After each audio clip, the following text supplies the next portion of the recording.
It's the first segment of the show. It's got to be big. It's got to be big. Bam. Bang!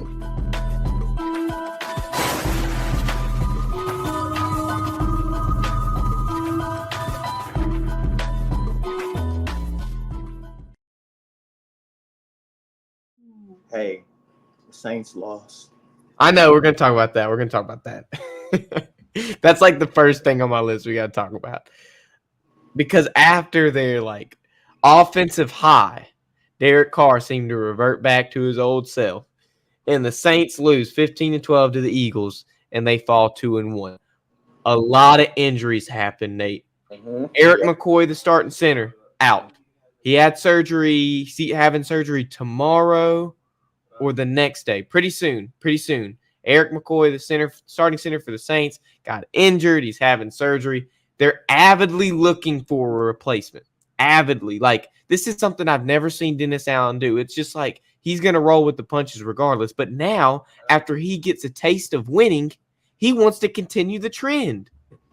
So it's like, it's strange because it's something I didn't expect them to do. They're signing people, they're trying out people, they're seeing what can happen to replace them. Personally, I think you move Cesar Ruiz, who already has experience at the center, to center, and then keep Lucas Patrick, who was playing center after Eric McCoy got injured. Terrible, he looked bad. Keep him at guard, and then get another person. You got depth at the guard position. You looked at it during preseason. Who was going to be depth for your guards? Try him out. You got him. You got to use him sometime. Let me tell you why it's so important to have a good center. You know, your center is the one that shifts your line protection and everything. He's your quarterback of the offensive line, just like the linebacker is a quarterback of your defense that gets everybody lined up in the front seven, making all the calls and so forth.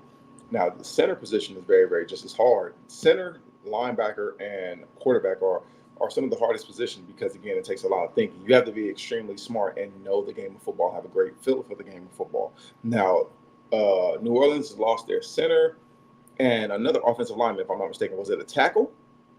I think it was. Ooh, did they lose another? If they lost a tackle, it either would have been Trevor. Was it starting? Because our starting two tackles, Trevor Penning and Talius Fuaga.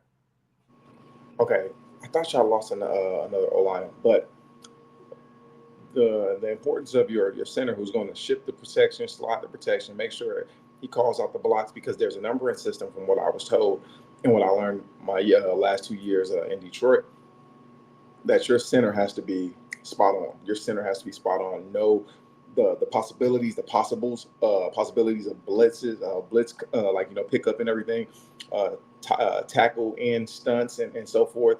The loops between the linebackers and whatnot. You know, he has to be able to account for that and slide the protection and be ready for it. You know, the possibles. You know, I don't know. I'm not an avid card player.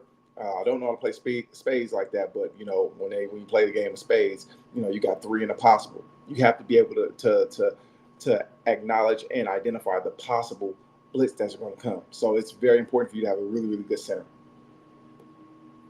And Cesar Ruiz is limited. I just looked at it. He's limited. So it's not even like what I just said. It couldn't happen. It might not happen. So they're not going to game plan for something that could happen. They're going to game plan for something that they know is going to happen.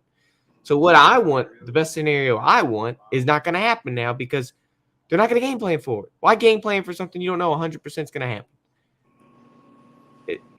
So, I mean, I don't know. We'll see what happens. I don't want to spend too long talking about the Saints because they're not my main focus for this. But NFC South, we're going to stay in the NFC South. In the news, we talked about the Panthers last week. Yes, we did. We talked about the Panthers. Didn't we talk about the Panthers? I think we did. We briefly spoke on the Panthers, but I think we have to touch light on the Panthers again because they're in, you know, they did something. They won a game. I think we have to touch on the Panthers and the state of the Carolina Panthers. Okay, so let me preface before we get into it then. Bryce Young was benched by Andy Dalton, who was on the Saints a couple years prior. Didn't care for him. Gave him to Carolina. Well, Carolina seems to be doing good with them because Andy Dalton led the Panthers to a 36-22 victory over the Raiders. The Raiders. What was that? You never seen that? What was that? You never seen that? No, what was that? They beat the Raiders. And Andy Dalton threw for 70.3% completion. He was 26 for 37, 319 passing yards, and 3 tutties. Andy Dalton looked like the real deal, Nate. And now, Andy Dalton, Dave Canales comes out. He says he's a starting quarterback going forward. What does that mean for Carolina to finally get a victory from changing up their answers from before? And now they know it works. Look, I will say this. Um, Canales as you know, is a personal friend, family friend. He was one of my coaches growing up in high school, at my junior college, and we've known each other. I know, I've known Canales for about 38. I've known Canales for over 20 years, um, and I feel in retrospect that we can't just again throw in the towel on Bryce Young. Bryce Young shouldn't have been starting, regardless of. I feel that any quarterback that's drafted in the first round, top, overall pick, um, it will benefit them to sit behind a veteran, to learn the concepts of the game, to understand the game, the speed of the game, and so forth. We haven't seen many quarterbacks that have come in pro ready since Andrew Luck, um, RG3. Russell Wilson was okay in Seattle, but what helped him in Seattle was that he had Marshawn Lynch in that running game. Um, but you don't see many pro-ready quarterbacks. You have to jumping from college to the NFL. That's a jump. The game goes that much faster. That means again, you're not used to seeing defenses and the schematics of defenses the way they are in the NFL, how defensive coordinators scheme quarterbacks and how they scheme, teams and offenses. So you have to adjust to that. You have to be able to adjust to, again, again, your center making the calls and whatnot, how he's going to shift the protection and this, is that, and the other. You have to adjust to that. You can't just draft somebody and just give them the keys to the horse right then and there. You have to give them a second. They have to go to driver's training first. They have to learn how to drive this big boy. And I feel that Bryce Young they should have had a veteran quarterback. Like again, Carolina has not done right by him. They haven't. Management has not done right. And I mean, it's only his second year, so we can't, you know, throw the flag in on him or throw the towel in on him because he's still learning the game. He still has a lot of upside. Just has to have the pieces around him. He doesn't have the proper protection. He has to learn how to get the ball out of his hands and go through his progressions extremely quickly and whatnot. Andy Dalton, he's seen it all. He's played at a high level, and he's a good veteran to sit behind and learn. And we have to acknowledge that. And I think that's what Canales is doing is sitting Bryce back, just so he can learn. And plus, on top of that, you know, you got to win. You want to win now. You want to build the morale of this team. And the morale of this team after the first 2 weeks was going down in the sinker because again, they look defeated. Now Andy Dalton comes in, gives them a little shot of energy and whatnot, confidence, and that's what Canales is trying to do. And he's trying to build the confidence in his young quarterback, Bryce Young. And one of the things I can say about Bryce Young that I appreciated and I truly admire, you don't see this on TV. You don't see about this in the papers or whatnot. He didn't pout. You can see how excited he was that his team was winning and that Andy Dalton was out there doing a great job. And he gets a chance to again, learn and improve on his skill set. So that's one of the things I love. That he's a team first guy, not a me first guy, team first guy. And which also is a good attribute of a good leader is that he took accountability for the situation that Carolina was in. He said, hey, the reason that I'm not in the position that I am in as starting quarterback is because I did not meet the expectations that were set on a starting quarterback. So I like that he took accountability. Said that if he did better, then they wouldn't be in this situation. If he performed better, if he put numbers on the board, then they wouldn't have been in this situation. I mean, I think it's always best to learn behind somebody, especially a veteran, which is why I don't want Spencer Rattler starting this season. I want him sitting back because he's going to be the next Patrick Mahomes, right? So we're going to see what happens. I know Dave Canales is not a very big running coach because the Buccaneers had I think we've talked about this before. They had like dead last in rushing offense last season. So when you bring in that coach, you're thinking, okay, well, he's not very good at rushing, but he knows what to do when it comes to passing. Baker Mayfield's career had a whole 180. Let's see what he can do with Bryce Young. And maybe we might not understand the 180 yet, but Bryce Young might be a 180 might be coming in the future for Bryce Young. We're seeing the stones be placed, but we haven't seen the path laid out in front of us yet. And once that actually happens, maybe Bryce Young becomes a better quarterback. I think he's undersized. I hate to say it, but if you're an undersized QB, you got to have something. Drew Brees was undersized, but that man's the most accurate quarterback of all time. That was his thing. He had to have something.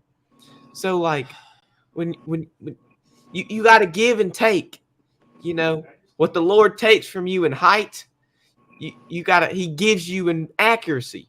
And I don't know what the Lord's giving to Bryce Young right now. Oh wow. Oh wow. Oh wow. You know what? That's Dad right there. He made a good. He just made an amazing comment. I know. Do we want to segue into that? Let's go ahead. We might as well. Do we want to segue into that? Okay. Yeah, fine. If we're talking about rookie quarterbacks, let's talk about our breakdown. One of our breakdown guys, Jayden Daniels, because he looked good yesterday, Nate. He looked good. I know you're smiling because you've been pumping Jayden Daniels up well before he won the Heisman. And I remember, was it on a Thursday? I think it was. We were doing that on the Third Down Thursday, and talking about quarterbacks and whatnot. And I think there was a point where you and MJ kind of. We're still at it. And you spoke. I think you were the only person that really spoke on Jayden Daniels' talent and that he was a pro-ready quarterback. What we've seen in this first 3 weeks, and he's my starting quarterback on my fantasy team. So. He's on mine too. So what we've seen is he's played very well. He's played very well. Consistency is a thing. I think he's in a great situation over there in Washington. Excuse me. With DQ, Dan Quinn, and that team. He is going to be a star. He has to just, again, continue week in and week out, look for ways to get better, to better his craft. It was crazy because what I was watching yesterday, and I didn't watch a lot of it. I was doing other things. But what I saw from yesterday is like Cliff Kingsbury's offense almost looked college-like. It looked like his offense looked college-like. It looked like I was watching Jayden Daniels in college. That's what it looked like. I was like, this doesn't look like an NFL offense. And it shows all the way, like, I'm going to give Cliff Kingsbury props. He conformed to his quarterback instead of making his quarterback conform to him. That's how it's supposed to be. And that's how it's supposed to be. And that's why it's so that's the reason a lot of people are struggling. Coaches want their quarterbacks to conform to them instead of the other way around. And so now we see Cliff Kingsbury conforming to Jayden Daniels, and we see a college offense being played in the NFL. It looked crazy. But let me give you some stats, Nate. He went off yesterday.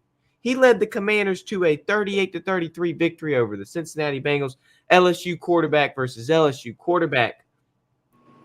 I mean, he went 21 for 23. He had 254 yards passing, 2 touchdowns in the air. He had 12 carries, 39 yards on the ground, and a touchdown on the ground.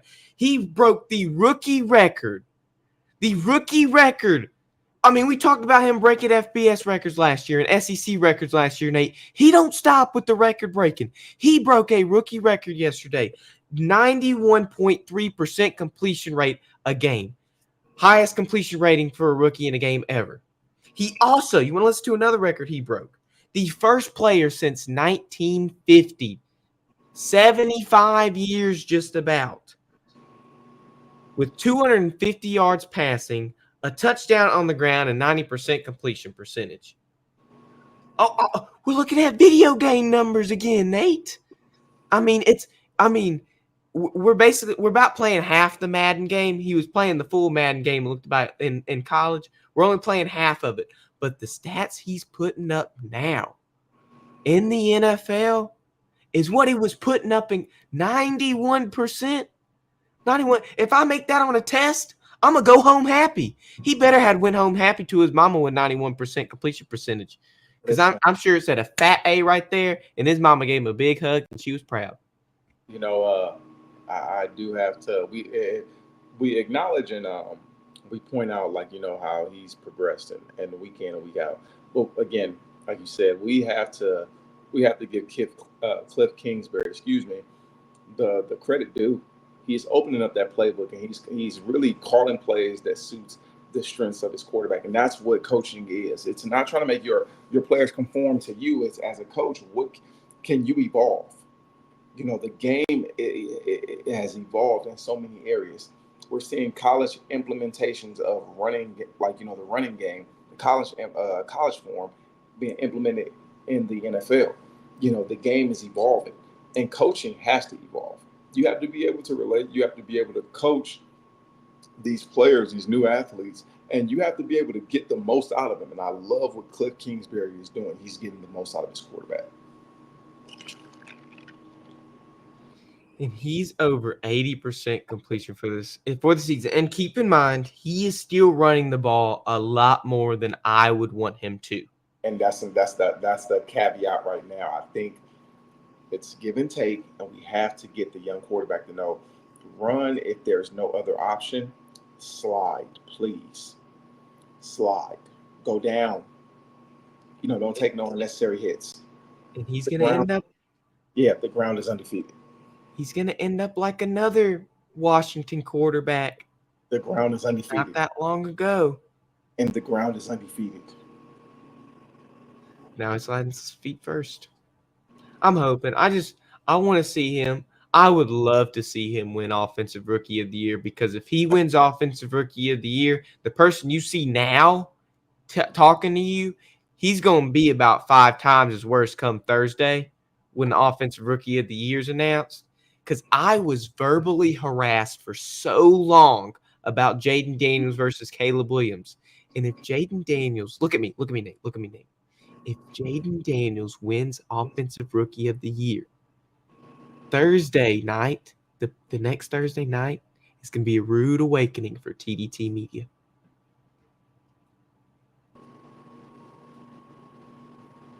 You and MJ going to go at it for a while. You and MJ got to go at it. He's not going to have – this is what I told him, Nate. This is what I told him this morning. Men lie. Women lie. Numbers don't. And I told him that in college. When you are a quarterback who has never beaten a top 10 team ever in your career as a starter in college, what makes you think you're going to go to the NFL and beat top 10 teams again? It ain't going to happen. It's not – it ain't going to happen. Look at it. I'm coming for you. Thursday after that NFL honors, me, you, coming for you.